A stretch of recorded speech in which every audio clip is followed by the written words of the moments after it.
you are losing the hope that they would choose to change. And that's a really sad thing. It's a really scary thing. It's a really upsetting thing. It can feel really traumatizing.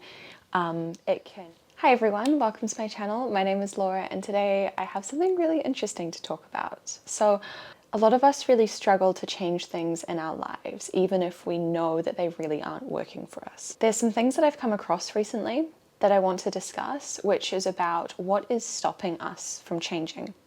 A lot of focus, almost everything that I've heard up until now, has been about what we gain by changing and using that to try to motivate us. But I think we should spend more time looking at what's stopping us from changing and what we feel like we're going to lose by changing.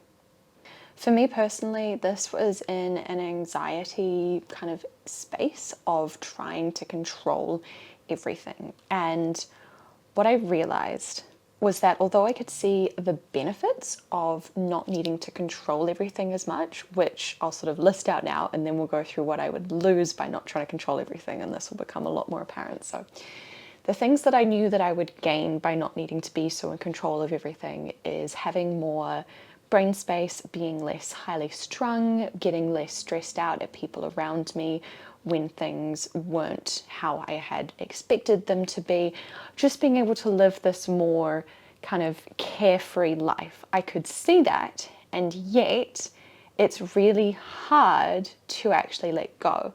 And what I found I needed to do was actually look at why I had started doing that thing in the first place and use that to understand really what is keeping me doing that. What are the things I gain? What is the benefit I get from trying to be in control of everything, and being really, really honest with myself about that so that I can properly disentangle myself from all of that and move in a much easier, freer way towards being able to have less control over everything. So let's talk about those reasons. What I realized was that I was trying to control stuff because I was scared of things turning out differently to how I had planned them or how I had imagined them. The assumption there being that if it wasn't how I planned it, it was going to be bad. And this assumption here in my brain is that if something doesn't go exactly how I planned it, it is going to be bad. Now, I didn't come up with this myself. This is something that was drilled into me as a kid. The way that anything was framed when anything went wrong was like, why did you do this? Why didn't you do this? Why didn't you make sure of this thing? Why didn't you check this thing? Why didn't you make sure something was this way? Why would you think that? Why would you assume that? Etc., etc., etc. And all of this kind of built together to make this mindset of, if I don't control things, things will go wrong and it will be my fault and everyone will blame me and I will be a failure. Of course, all of this is not correct and it doesn't all follow suit that if something goes wrong, it's your fault, everyone will blame you, you're a terrible person, all of this. But that is how it was happening in my mind. And that is like a really scary picture to have in your brain around how you experience the world, which is that if you're not in control, you are a failure. That's essentially what it is. That's what all of those steps do. If you're not in control, you're a failure. So what this then means is that that sense of control and that anxiety around trying to be in control of everything and every situation and everyone around you and all of that is in a way soothing you. It's trying to keep the bad thing over here. It's trying to keep that fear of being seen as a bad, terrible failure of a person over here where it's not going to get to you. And by letting go of this control and by saying, hey, it's fine if it happens this way or another way, that's all good. What you are losing there is that ability to try and distance yourself and keep yourself safe, quote unquote, from that bad feeling, that feeling of being a bad, terrible failure of a person. That is what you are losing by trying to give up that control. And losing that sense of safety, even though it doesn't really exist, it just exists in your mind, and that makes it real enough, trust me. That is what you are losing by letting go. And that's a really difficult thing to wrestle with because, like I said, oftentimes it's kind of put to us of, here's the positive of changing. Why don't you want that enough? And I think that there is something there with that whole, what is the positive reason to change? That's great. But I think we have a lot of focus on that. And in actuality, it's not that people don't want the good thing enough. It's that they're so terrified of opening themselves up to the bad thing that this unhealthy coping mechanism is trying to protect them from, right? Another example of it would be, let's say you have a family member who you've always struggled in a relationship with. Maybe they don't always behave super well. They hurt you, they don't apologize, they're sort of callous around your feelings, all of this. And you keep being hurt by this person.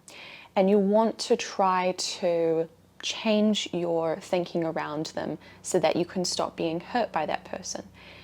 And you may beat yourself up for going, why do I keep allowing myself to be hurt by this person? Why do I keep showing up and trying to be friendly with them and then having them interact with me in a horrible way? And then I feel terrible about this and I feel sad about this interaction, all of this. Why do I keep setting myself up to do this? Like, why can I not do this change?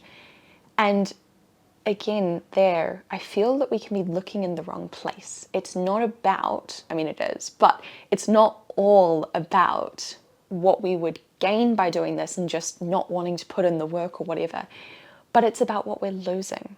So let's say you were able to reset how you're going to interact with this person and say, I can't trust this person to be safe around me.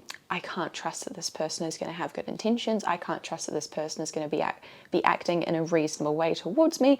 Therefore, I need to limit my interaction with them and change how I interact with them. What you lose there is the hope that this person would decide to sort themselves out, that they would decide to prioritize your relationship over whatever ego issues they're having, and that's why they're lashing out at you or whatever. You are losing the hope that they would choose to change because you are deciding that actually they're not going to change, so I need to change how I'm interacting with them. And that's a really sad thing. It's a really scary thing. It's a really upsetting thing. It can feel really traumatizing. It can leave you feeling like, why does this person not care enough to choose to interact with me in a healthy way? Why do they choose to keep hurting me? And I can see that it's been years and they haven't fixed that.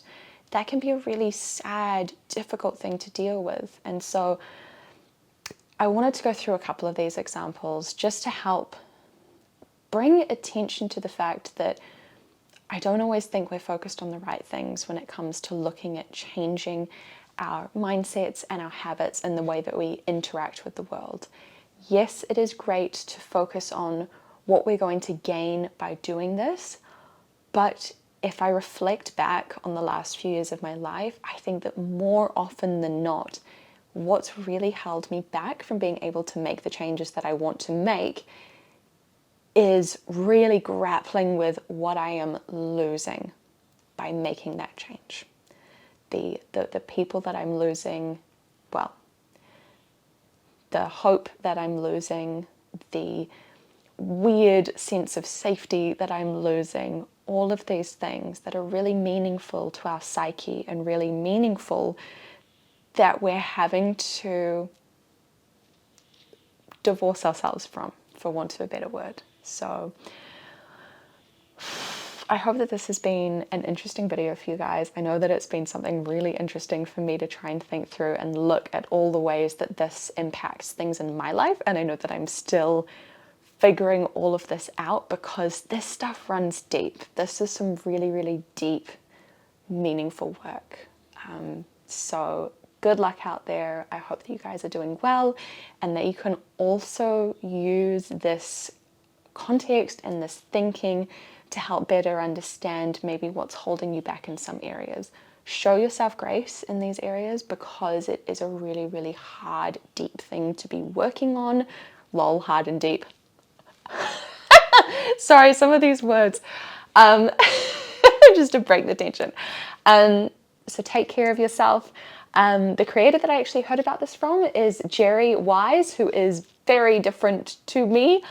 He's this older, big American guy, but he's really lovely, so I'll link his channel down below because he has some really great stuff on this topic. I hope you guys are doing well. I will see you again soon. Take care. Bye.